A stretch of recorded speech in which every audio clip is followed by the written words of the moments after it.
In this video, we're going to look at acid-base titrations. And a titration is performed to neutralize an acid by a base, and the endpoint is found by the aid of an indicator. And acid-base titrations are a staple in the general chemistry laboratory. And the first calculation we're going to look at is going to involve a strong acid, strong base titration. And these titrations were introduced in Chapter 4, and we're going to start with these because it's a much simpler example. So we're going to have 25.00 milliliters of a 0.1 molar HCl solution versus 0.1 molar sodium hydroxide solution. So in this particular case, we're going to have HCl in aqueous solution plus NaOH, giving us NaCl plus water. And remember, when we have an acid-base neutralization reaction, we get a salt plus water. So what we're going to do here, and typically in titrations, we can set up a graph and we can monitor the pH versus the volume of base added.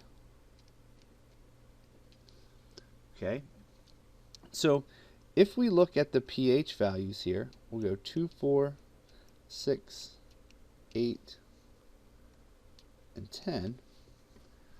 We can monitor the change in pH versus the volume of the base. And we'll typically draw these little titration curves with this. So let's look at the various points in a graph that we could look at. Point number 1 is, what is the pH before any addition of NaOH. So our concentration of H plus in this case is going to be 0.1 molar, and that means if we take the negative log of that, our pH is going to equal 1. So before any base is added, our initial pH we can plot on this curve is going to be 1, because here's our volume of our base added. At 0, we're going to have a point of 1 for the pH. So the second scenario that we're going to look at here is, what is the pH after adding 24.00 milliliters of 0.1 molar NaOH. And this is going to be just before the endpoint, and our HCl is going to be in excess. So here we have HCl plus NaOH giving NaCl plus water. And in this case, we have 25.00 milliliters of HCl times 0.1 molar, and here we're going to have 24.00 milliliters of NaOH, also at 0.1 molar. Okay, when we multiply molarity times milliliters, we can get millimoles. So here we're going to have 2.500 millimoles of HCl and 2.400 milliliters of NaOH. So that means that we're going to have 0.100 millimoles of HCl in excess divided by 49.00 milliliters, because that's going to be our combined volume. So when we divide millimoles per liter, that's the same as, or millimoles per milliliter is the same as moles per liter. So this gives us a concentration of 0.002 molar in HCl, which is equal to our H plus concentration, since HCl is a strong acid. And our pH here is going to equal 2.7.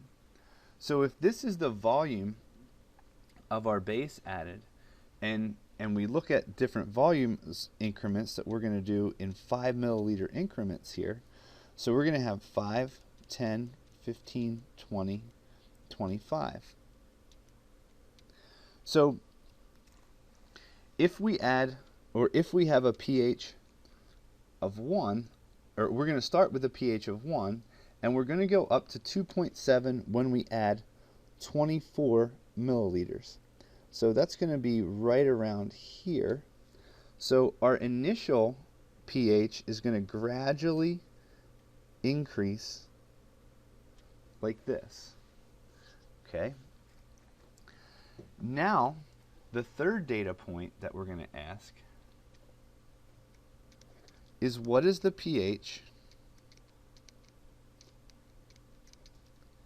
after adding 25.00 milliliters of NaOH? So what happens here is that our number of moles of H plus is going to equal our number of moles of OH minus. We call this the endpoint of the titration. And the pH is going to be dictated by our salt solution. In this case, the salt is NaCl. And if we have the conjugate of both a strong acid and a strong base, our pH is going to equal 7.0 in this case. Okay, so our 3 pH data points, we go from 1 to 2.7 by adding 24 milliliters of the base. But now when we add 25 milliliters, our pH is going to be 7. So we're going to see a dramatic jump in pH just like this. Okay? And when we hit this point right here, we're going to call this an equivalence point of the titration. And the equivalence point is where the moles of acid equal the moles of the base. Okay? So now, what's going to happen to our pH? And the fourth data point that we're going to look at is what happens to the pH when we add 25.50 milliliters of NaOH.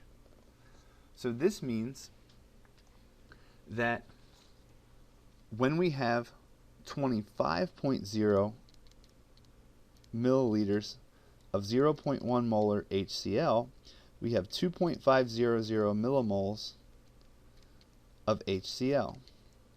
Here, if we have 25.50 milliliters of 0.1 molar NaOH, this means we have 2.550 millimoles of NaOH. So there are going to be 0.05 millimoles of NaOH in excess. We divide that by the total concentration, which is 50.50 milliliters. Remember, molarity is equal to millimoles divided by milliliters, and our concentration of sodium hydroxide is going to be 9.9 times 10 to the minus 4 molar. Okay, so that's going to equal our concentration of OH minus. So our POH is going to equal 3.0, which means that our pH is going to equal 11. So just past the endpoint, we're going to go from a pH of 7 to a pH of 11. So if we look at this, if we have 25.5 milliliters, our value is going to go kind of off of this chart like this. So we have a very slow increase in pH, then we're going to hit the equivalence point, and it's going to jump up like this, and then this curve is kind of going to flatten out as we add excess base. Okay? So down here in this curve, we have a buffer region. Then we're going to hit the equivalence point, and the equivalence point pH is going to be dictated by the salt. Then at the top of this curve, the pH changes slowly beyond the endpoint.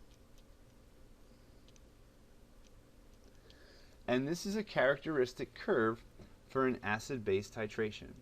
And we can point out several regions in this curve. One, the pH before we add any base. Second, the pH after adding almost enough base to hit the endpoint. Third, the pH at the endpoint.